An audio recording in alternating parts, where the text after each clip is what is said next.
range is different. Range is different.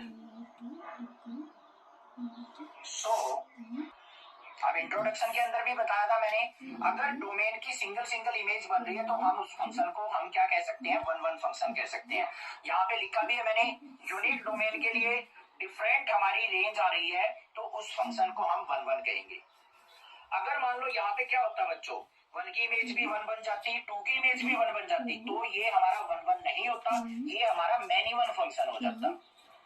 होगी भाई set mind में। अब देखो भाई, ये तो हमने जनरल वे से कर दिया अपना। बाकी मैंने इंट्रोडक्शन के अंदर भी बताया था कि हमें अगर मान लो किसी रिलेशन को वन प्रूव करना है, तो उसको फंक्शन को वन प्रूव करना है, तो एनसीईआरटी के अकॉर्डिंग हमें एक कंडीशन को सेटिस्फाई करना पड़ेगा। वो कंडीशन क्या थी हमारी, दो कंडीशन थी, ध्यान से देखो क्या थी। एक तो F X equal to F Y है, अगर so x equal to Y होना चाहिए, तब हम वन कह सकते हैं। अगर x हमारा y के इक्वल नहीं तो f ऑफ x भी हमारा not equal to f of y होना चाहिए, तब हम किस फंक्शन को हम क्या कह सकते हैं, वन कह सकते हैं। ये कंडीशन कंपलसरी है, करके दिखा दी आपको। तो इसके लिए क्या करेंगे, यहाँ पे ध्यान से देखो, लेट x और y दो वैल्यू ले लेते हैं, क्योंकि x y यहाँ पे हमें याद कर रखी है, हमने फॉर्मूला एक तरीके से समझ रखा है कि वन के लिए ये कंडीशन होनी चाहिए। तो x, y दो वैल्यू है हमारी, जो क्या करती है, बिलोंग्स टू आर स्टार है। x और y कोई भी दो वैल्यूज है जो आर स्टार के अंदर एग्जिस्ट करती हैं। तो अगर मैं f ऑफ x निकालू बच्चों, तो यहाँ पे x वैल्यू पुट की x की जगह, तो यहाँ पे हमारे पास क्या आ जाएगा, वन बाई एक्स आ जाएगा। अगर मैं x की जगह y वैल्यू पुट करता हूँ तो f ऑफ y किसके इक्वल आ जाएगा, मेरा वन बाई वाई के इक्वल आ जाएगा। अब ये condition equal to f of y, इन दोनों को इक्वल करो। सो अगर हमारे f of x equal to f of y करते हैं तो हमारी ये वैल्यू भी इक्वल हो जाएगी, one by X equal to one by Y हो जाएगा, x इक्वल टू y हो जाएगा। या फिर इनकी क्रॉस ओवर प्रोडक्ट करूंगा तो y इक्वल टू x आ जाएगा या नहीं आ जाएगा। तो बस यही कहा था, अगर मैं fx equal to fy put कर दूं तो हमारी जो ये वैल्यूज हैं ये भी इक्वल आ जानी चाहिए। आ तो गई इक्वल, तो यहाँ पे हम कह सकते हैं सो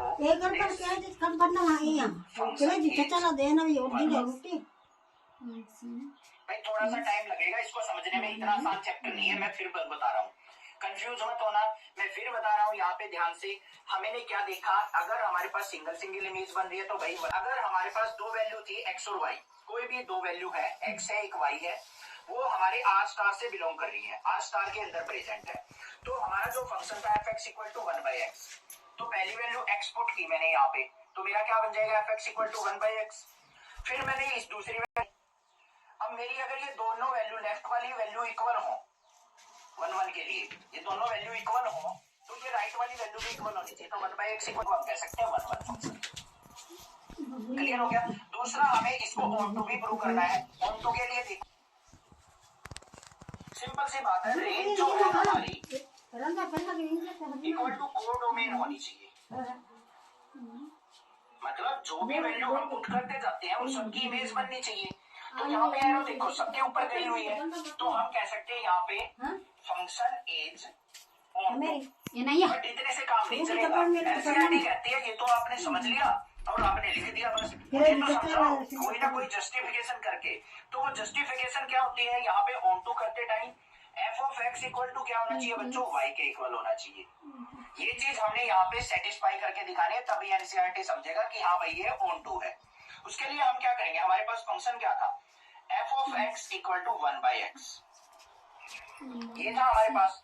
अब यहाँ पे क्या करो, जो ये y वैल्यू है, y लेट y जो है बिलोंग्स टू आर स्टार, अगर y जो है आर स्टार के अंदर प्रेजेंट हो, तो यहाँ पे हमारा क्या हो जाएगा, f of y is equal to one by, यहाँ पे क्या आ जाएगा x, और f ऑफ y को हम क्या लिख देंगे, y is equal to one by x.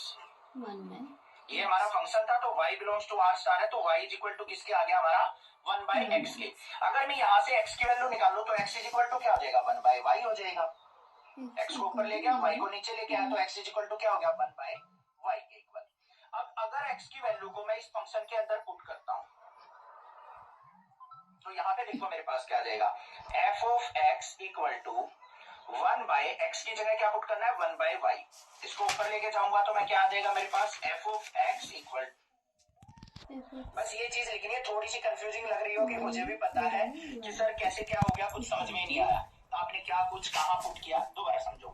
हमें क्या करना है fx इक्वल टू वाई। मान लो ये y वैल्यू जो है, जो हमने वैल्यूज पुट करनी है उनसे रिलेट करती है। y belongs to r star है, r स्टार के अंदर बहुत सारी वैल्यू होंगी, उनमें से मान लो एक कोई वैल्यू y है।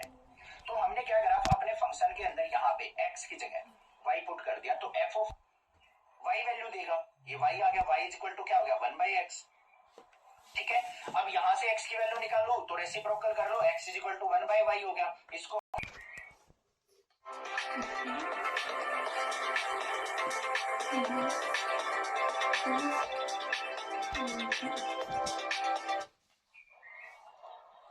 फंक्शन हो गया क्लियर, कोई दिक्कत नहीं है। अब बात करते हैं सेकंड पार्ट की। उसने क्या कहा है, जो हमारा ये था f such that r star goes to r star, जो वैल्यूज थी हमारी डोमेन और को डोमेन की, देखो ये वाली r star goes to r star,